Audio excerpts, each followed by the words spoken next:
Commander Zixth observed the human specimen through the reinforced observation panel, his 4 eyes tracking every movement with scientific precision. After 3 rotations of intensive interrogation, the creature should have been broken, reduced, to the gibbering wreck that every other species became under hegemony questioning protocols. Instead, the human sat upright on the metal bench humming. "Report," Zixth commanded his subordinate, never taking his gaze from the impossible sight. "Subject designation Terra 7 has endured Phase 1 through Phase 7 interrogation without yielding intelligence. Pain tolerance exceeds all known biological parameters. Mental fortitude." The aide hesitated. "Unprecedented, Commander." The human called Marcus Chen had been captured during the failed defense of Kepler 442b. His ship's crew had died protecting an evacuation convoy, buying precious time for civilian vessels to escape into hyperspace. Standard protocol dictated that survivors would be processed for intelligence extraction before disposal. The hegemony had perfected these methods across 1,000 conquered worlds.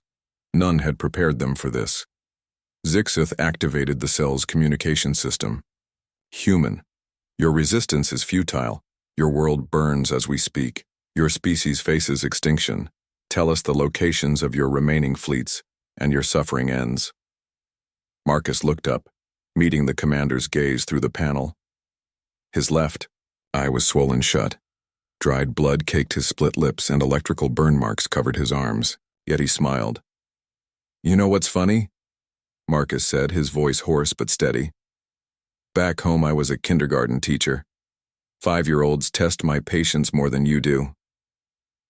Zixith's mandibles clicked in frustration. He'd broken draconian warlords, Centauri mystics, even the fanatical void priests. Each species had their breaking point. Their psychological weakness that once exploited shattered their resistance like crystal under pressure. Humans seemed to be made of something else entirely. "Initiate Phase 8, Zixth ordered. The cell filled with a high-frequency sonic pulse designed to induce madness in most carbon-based neural systems. Marcus winced, covering his ears, but after the standard exposure time, he was still coherent. "That's new," Marcus gasped. "Gave me a headache, though. You got any aspirin?" Phase 9 involved memory implantation, forcing subjects to experience the deaths of their loved ones in vivid, torturous detail. Marcus screamed. Finally, Zixith thought. But when the projections ended, the human was weeping not in defeat, but in what appeared to be gratitude. "Thank you," Marcus whispered. "I got to see Sarah and the kids again, even if it wasn't real. It's been so long since I remembered their faces clearly." Zixith felt something he'd never experienced in his military career. Doubt. He accessed the hegemony's xenological databases, searching for any reference to human psychological profiles. What he found chilled his exoskeleton. Humans were the only species that evolved on a Class 2B death world. While other sentient races developed on planets with stable climates and predictable ecosystems, Earth was a nightmare of natural disasters, predators, diseases, and environmental extremes. Humanity's ancestors survived ice ages, volcanic eruptions, meteor impacts, and countless extinction events. They weren't just adapted to survival, they were forged by it. More troubling were the historical records. Humans didn't just endure suffering, they transformed it. They created art from tragedy, found meaning in loss, built communities from chaos. Pain didn't break them, it revealed their core strength. "Commander," his aide interrupted nervously, "the human is requesting something." Zixith switched the communication back on. "Speak." "I've been thinking," Marcus said, sitting cross-legged on the floor.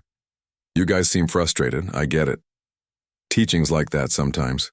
You try every method in your toolkit and some kids just don't respond the way you expect. You are not a child. You are a prisoner of war. Maybe. But you're definitely students." Marcus gestured around the cell. "All this tech, all these techniques, and you still don't understand the basic concept." "Which is?" "You can't break something that's already been broken and rebuilt stronger." Marcus's voice carried a weight that made even Zixith's battle-hardened nerves twinge. "Every human carries scars. We lose people we love. We fail at things that matter. We get our hearts ripped out and our dreams crushed. He stood up slowly, chains rattling. But here's what you don't get. We put ourselves back together. Every single time. And each time we rebuild, we're a little bit stronger, a little bit wiser, a little bit more determined to protect what matters.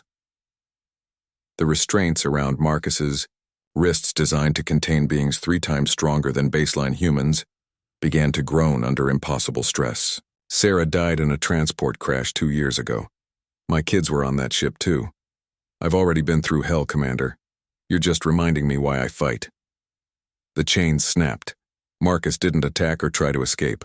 He simply stood there, broken metal at his feet, arms spread wide. So here's my counteroffer, he said quietly. Let me go and I'll carry a message to your high command. Humanity doesn't break. We bend until we find our strength, then we spring back. Every world you've burned, every ship you've destroyed, every life you've taken, it all just makes the survivors stronger. Alarms began screaming throughout the ship as sensors detected multiple hyperspace signatures entering the system. Zixith's displays lit up with impossible readings.